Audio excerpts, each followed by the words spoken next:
आराध्या कुलेश्वरी कुलसंरक्षणी माता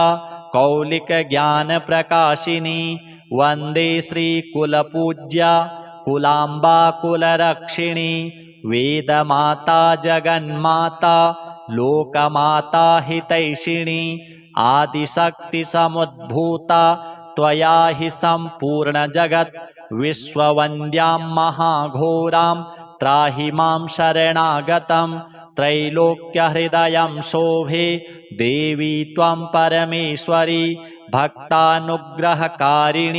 त्वं कुलदेवी नमोऽस्तु ते महादेवप्रियङ्करी बालानां हितकारिणी कुलवृद्धिकरी माता